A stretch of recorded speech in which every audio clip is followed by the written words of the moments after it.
Hello and welcome back to yet another video on the Alejandro Hernandez podcast. These are going to be my official predictions for the NBA season. Yes, we are officially back. NBA tip-off is tonight, and we got the OKC Thunder and the Houston Rockets. So I'm really excited for this NBA season. Basically, in this video, what I'm going to be doing is just predicting the 1 through 8 seeds. Like, I'm not going to include the play-in, which is the 9 and 10 seed, but I believe I'm just going to state the 8 teams that I believe will make the playoffs in both the East and the West, and I'm also going to be stating who I believe will win Coach of the Year, MVP, Most Improved Player, and Defensive Player of the Year. So without further ado, let's get into this video. We're going to start off in the East. Coming in as the number 8 seed in the East, I'm going to have the Miami Heat. I think this Heat roster didn't get significantly better. They really only added Norman Powell, and they have a couple rookies, but other than that, I'm just expecting their star rookies, not rookies, but younger players to step up. Guys like Kel'el Ware, I believe he should be in the All-Star conversation as one of the best young centers in the game. He flashed that potential last season as a rookie, but I expect him to take another step. Bam Adebayo is one of the best fours in the league, one of the best power forwards in the league. And then once the Heat get Tyler Hero back, they're going to be without him for about a couple weeks to start the season, but once they get him back, he was an all-star last season, so I expect him to continue that level of play.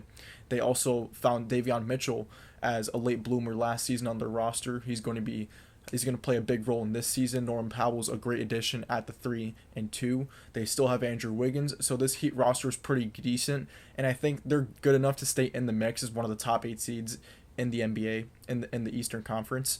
And they're going to be in contention with the Hawks and the Bulls and the Bucks and the Pacers, teams like that for that 8 seed. But usually when they get in the play-in, they, for the most part, always get out of the play-in. So I'm going to have them getting out of the play-in as the number 8 seed.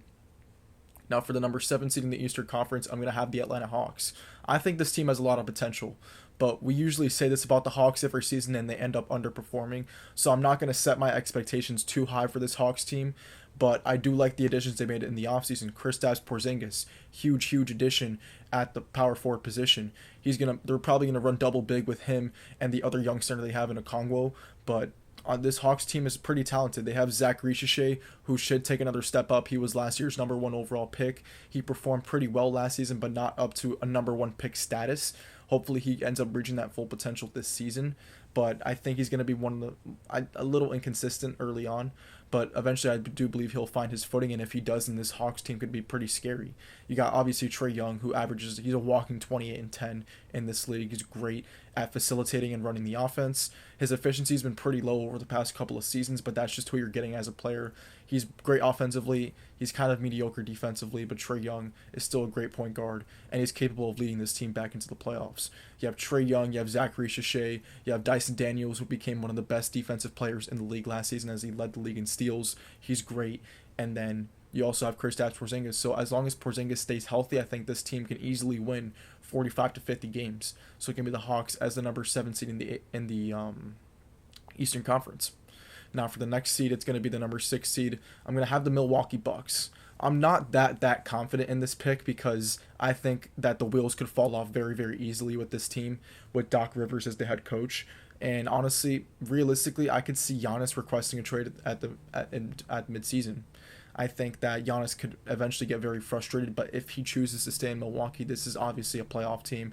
Giannis is a top 4 player in the league, along with SGA and Luka and Jokic. Giannis is right up there with those guys, and as long as he stays healthy and he remains on the team, the Bucks are easily going to make the playoffs regardless of how weak their roster is around Giannis. I had predicted in the playoffs that the Bucks were going to knock off the Pacers in the first round. They end up losing in 5, but I thought Giannis was capable of leading the roster. But a lesson that I learned when predicting the NBA playoffs was that really rosters are more significant than just one individual superstar, and the Pacers really proved that. The Pacers proved everybody wrong because whenever the Pacers played a great team, they were picking superstars. They were picking teams like the Cavs to drop off the Pacers with Donovan Mitchell. That obviously didn't work because the entire Pacers team played well and only Donovan Mitchell played well. Same thing for the Bucks. Only Giannis played well for the Bucks. Everyone played well for the Pacers. So the Pacers were just knocking off teams in the Eastern Conference because they had such a well-balanced roster and so much depth. And I think that could hurt Milwaukee because this season they really only have 2 top 100 players in the league. They have Miles Turner, who they added this offseason, and Giannis. Other than that, there's a bunch of young role players who are inconsistent. Gary Trent is a streaky three-point shooter. Kevin Porter Jr. is also, he has potential, but he has never been consistent in his career. And then they let go of Brook Lopez, obviously. But other than that, this Bucks team doesn't really have a lot of talent outside of Giannis and Miles Turner. And that's if Miles Turner has the same impact he has in the Bucks on the Pacers. So I gotta respect Giannis. I'm gonna have the Bucks in the playoffs, but I can easily see the wheels falling off this team very, very soon. But overall, I think Giannis ends up carrying them to the playoffs as the number 6 seed. Now for the number 5 seed, we have the Boston Celtics. I think that there's a lot of concerns to have with this team without Jason Tatum. Their lack of bigs is huge. They lost Porzingis and lost Al Horford this offseason. Didn't really make an effort to replace them. So they have a huge hole at the big position. They're not going to be a great rebounding team. Really, this team is going to live and die by the three, which they did last season, but they were able to get away with that with great defense and great interior defense. They still have great perimeter defense with Derek White and with Jaylen Brown, but when you look at their point guard position, they let go of Drew Holiday, and now they're only going to have Anthony Simons, who's great offensively, and Peyton Pritchard, who's also great offensively, but very, very weak defensively. So I think defensively, the Boston Celtics are going to struggle mightily this season because they're not going to be able to guard the pick and roll. They're going to have a weak spot at the center position and then a weak spot at the guard position that teams are going to pick at in the regular season. And until Tatum returns, which is probably past into 2026, I think once he returns, he gives the Celtics a great chance at making a run late in the season. But I think they're going to be around 500 for the majority of the season without Jason Tatum. I don't think Jaylen Brown is good enough as a number one option to lift this team into one of the top 4 seeds in the East. I think Boston remains mediocre, but then once Jason Tatum returns, they're going to be right back into contention. And I have them being the number 5 seed in the East. I think once Tatum comes back, they will be a contender once again in the Eastern Conference. Now, for the number 4 seed, it's going to be the Detroit Pistons. I think that Cade Cunningham takes another huge step this season. They have a great young roster surrounding Cade Cunningham, and they also have guard Jaden Ivey returning. And the Pistons are hoping that he can break out finally. He's been in the league for about 2-3 years now. Hasn't quite been able to stay healthy or find his footing, but I think this year the potential is there. And if he does unlock that first-round potential that the Pistons selected him to be, then Cade Cunningham and Jaden Ivey will make a dangerous backcourt. And then you also have Tobias Harris, who's a great role player. You have Isaiah Stewart, Jalen Duren. Those guys are just great, and they're going to be a great defensive team. And if Cade Cunningham can lead them offensively, you also have Malik Beasley coming off the bench as one of the best three-point shooters in the league. This Pistons team is good, and they're going to continue to improve as they have a great head coach, and they're just going to continue to get better year by year. And I think this year they take another step. They were the number 6 seed last year, or I believe they were the 4 or 5. They played, I'm trying to remember who they played in the first round. They played the Knicks in the first round. They were the 6th seed. So yeah, I'm correct. They were the number 6 seed in the East. I think this year they upgrade to the number 4 seed, and they have probably 50 wins this season. And now for the 3 seed, I'm going to have the Orlando Magic.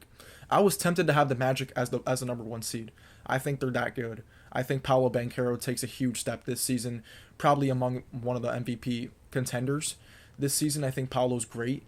And they also added Desmond Bane, which I think is one of the best additions this offseason. Desmond Bane's one of the best three-point shooters in the league. And the biggest weakness of this Orlando Magic team was three-point shooting. And they clearly addressed that this offseason with a great shooting guard in Desmond Bane. Their defense was already great.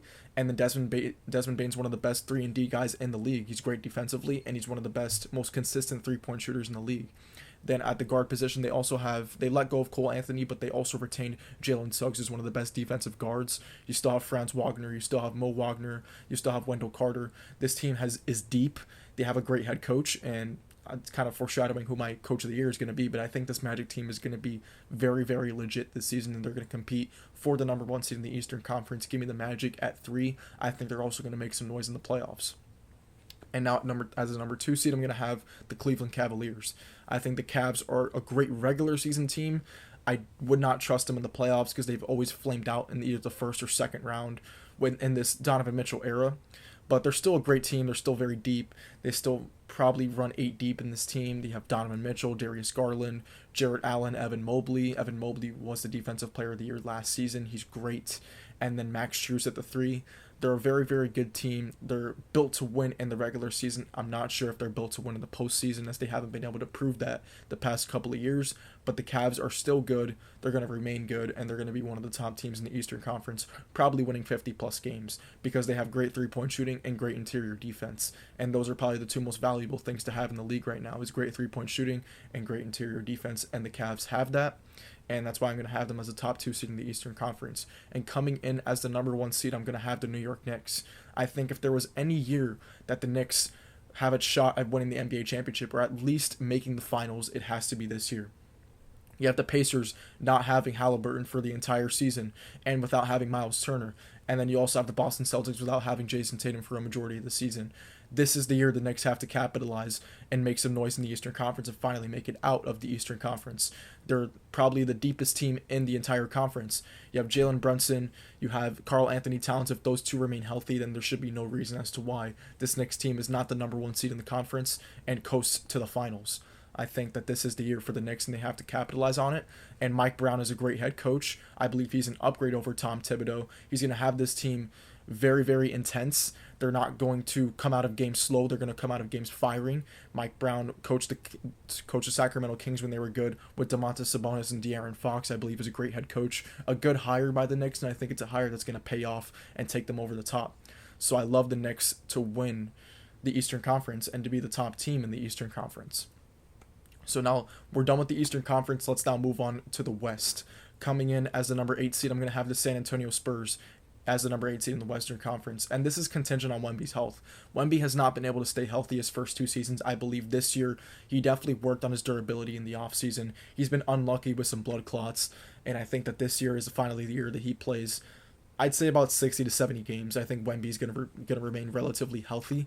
And I think if he does, then the Spurs are no doubt going to make the playoffs. And obviously the Western Conference is an absolute gauntlet. There's so many great teams. But I think the Spurs this year have the talent. And if Wemby can fulfill his potential as a number 1 overall pick, and when he's on the court, he's great for the Spurs. So he should definitely lead this team to a playoff berth for the first time in a long time.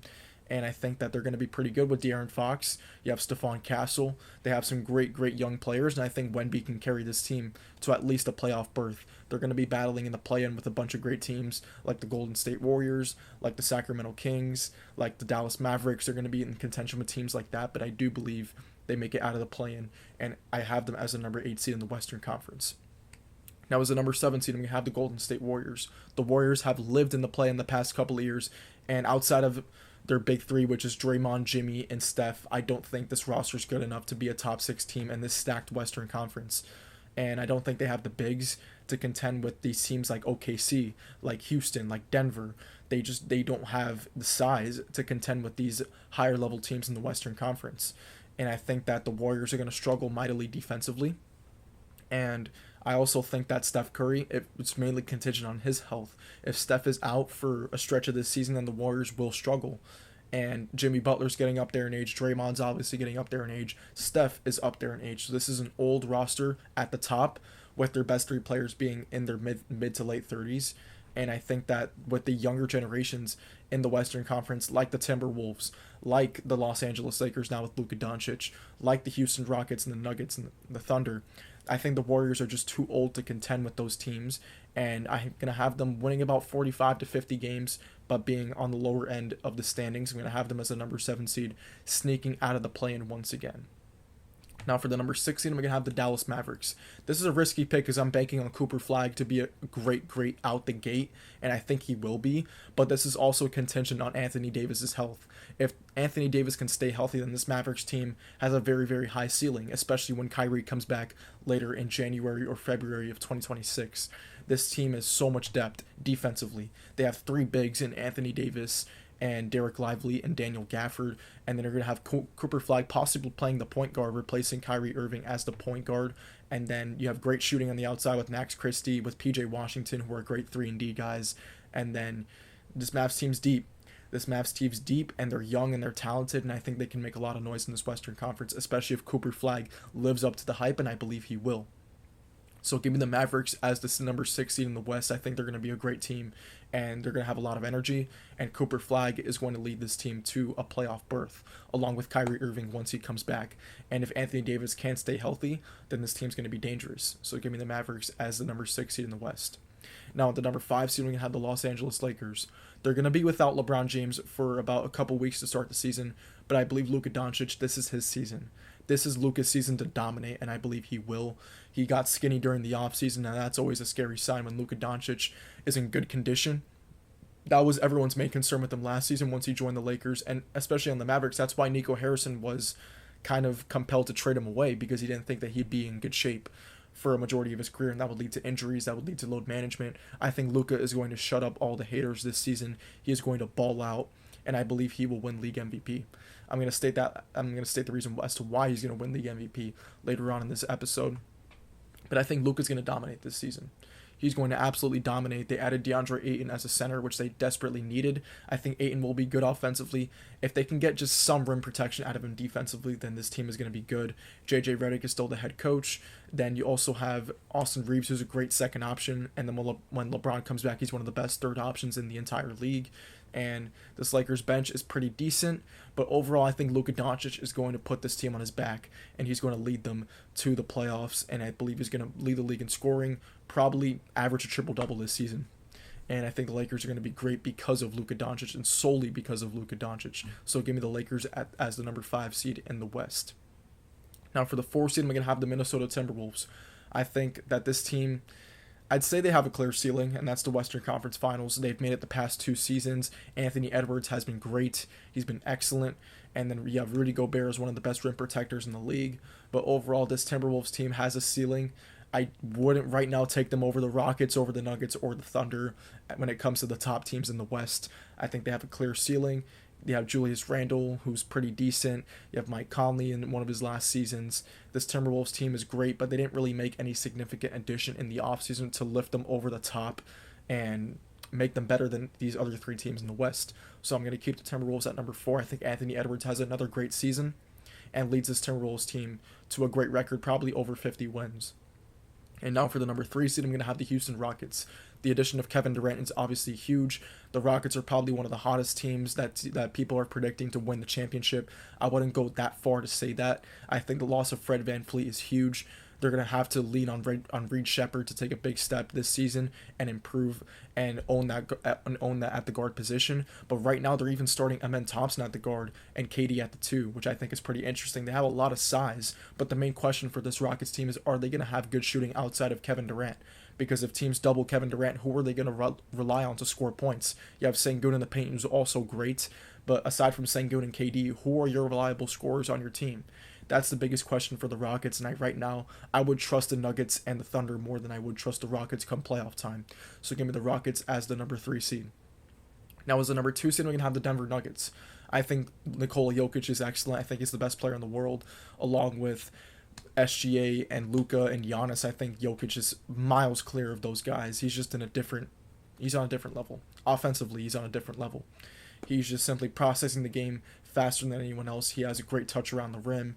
He just dominates the offensive side of the court. And I think that's going to be the case again this season. I think that the Nuggets replacing Michael Porter Jr. with Cam Johnson is a massive upgrade. Cam Johnson's going to have a huge impact on this team. I think their head coach, going from Mike Malone to who their head coach is now, is great for this team. I think he mightily improved their roster and took OKC to 7 games, which was huge. I think that was great for Denver to take a team like OKC to 7 games. And I think this year they're going to have a great season. Probably 60 wins. 60-plus wins for this Denver team is what I'm predicting. I think Jokic dominates again. Jamal Murray comes alongside with him. Cam Johnson is a great addition. And overall, this Nuggets team is going to contend for the championship. You know, coming in as the 1 seed, I'm going to have the OKC Thunder repeating as a dominant 1 seed. I mean, what's there not to like about this OKC team? They're one of the youngest teams in the league, and then they finally proved that when the chips are down, they can step up in big moments, and they proved that in so many big games. Game 7 against Denver. Yeah, Game 7 against the Pacers. Game 4 against the Pacers. SGA is so clearly one of the top players in the league, and he's one of the most clutch players in the league, and he proved that last season. So I'd like the OKC Thunder to repeat as the number 1 seed in the Western Conference. They're by far the best defensive team, and they retain most of their talent. So I have no reason to believe as to why OKC will not repeat as the number 1 seed in the West. So that is going to be it for my predictions for the standings for the 1 through 8 seeds in the East and the West. And now let's get to my player and coach predictions. So for coach of the year, I'm going to have Jamahl Mosley, who is the Orlando Magic coach. I think that this team is going to be excellent defensively, and Paolo Banchero is going to lead this team to the playoffs as a top 3 seed. And they're one of the youngest teams in the league, and they're one of the deepest teams, and I believe they're going to be the best defense in the league. So I like the Orlando Magic coach to win coach of the year. They were the number 7 seed. I have them being a top 3 seed, so that's a massive improvement. I think they're going to be one of the best teams in the East, and given that, their coach is most likely going to win coach of the year. So I like Jamahl Mosley to win coach of the year. I stated earlier in this video that I think Luka Doncic is going to win MVP. I think he averages a 34-point triple-double. He should have won MVP 2 years ago when he led the Mavericks to the finals. He unfortunately didn't get it because Jokic had an incredible season, but I believe this year he will leave no doubt that he is the league's MVP because I think he's going to put the Lakers on his back and he's going to lead them to a playoff berth, and he's going to do it while averaging a 30-plus point triple-double. So give me Luka Doncic as the MVP. Most improved player, I'm going to have Benedict Mathurin of the Indiana Pacers. I think he is going to take a leap now that there's a hole at the guard position with Tyrese Halliburton being out for the season. I think Benedict Mathurin takes that next step in his career and goes from a role player to a guy averaging probably 25 plus points a game. I think he's that talented offensively, and obviously we know that he's a freak athlete. He's going to be great defensively. So give me Benedict Mathurin as most improved player. And then defensive player of the year, this is if he stays healthy, give me Victor Wembanyama. The guy averages 4 blocks a game. He's absolutely ridiculous. And if he stays healthy for the majority of the season, which I believe he will this year, then Wemby will no doubt win defensive player of the year. And that is going to be it for this video, and I will see you guys next time when I release my top 10 teams in the NFL. But I just wanted to make sure I got out this NBA preseason prediction because I did it for the NFL, had to do it for the NBA, and we're going to see how the Rockets and Thunder perform tonight. But until then, I will see you guys next time.